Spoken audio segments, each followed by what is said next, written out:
Hi, first graders. It's Mrs. Deedle here. Welcome to my house. I found a book for you that is a very special book at the Deedle household, one that's a family favorite, and I wanted to share it with you.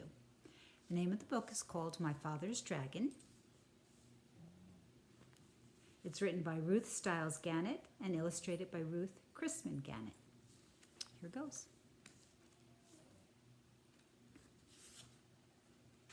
Here's the first picture, so you can kind of get an idea of the first meeting.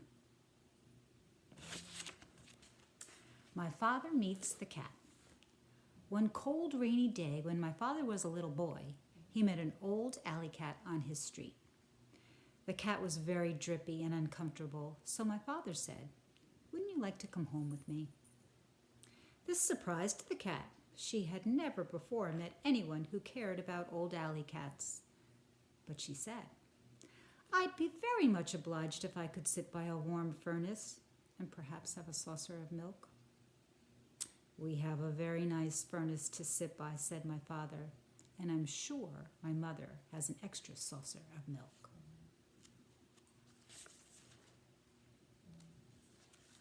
I'll show you the picture.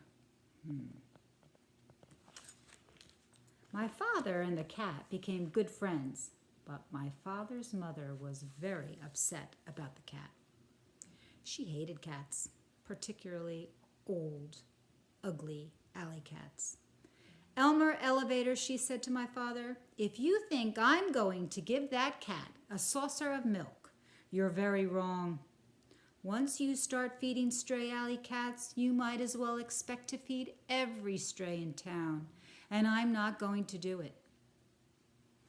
This made my father very sad, and he apologized to the cat because his mother had been so rude.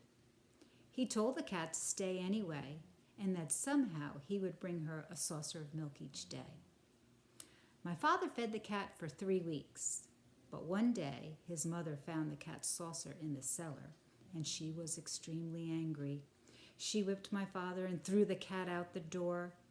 But later on, my father sneaked out of the house and found the cat. Together they went for a walk in the park and tried to think of nice things to talk about. My father said, "When I grow up, I'm going to have an airplane. Wouldn't it be wonderful to fly just anywhere you might think of?" "Would you like to fly very, very much?" asked the cat. "I certainly would. I'd do anything if I could fly."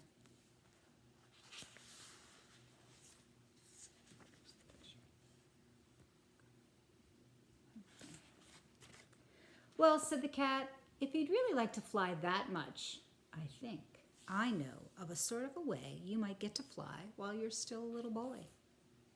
"You mean you know where I could get an airplane?" "Well, not exactly an airplane, but something even better. As you can see, I'm an old cat now, but in my younger days, I was quite a traveler. My traveling days are over, but last spring, I took just one more trip and sailed to the island of Tangerina, stopping at the port of Cranberry. Well, it just so happened that I missed the boat, and while waiting for the next one, I thought I'd look around a bit. I was particularly interested in a place called Wild Island, which we had passed on our way to Tangerina.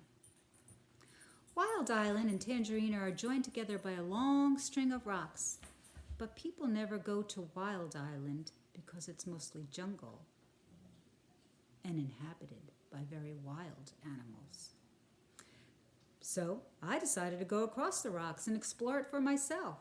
It certainly is an interesting place, but I saw something there that made me want to weep. Let's wait for chapter 2.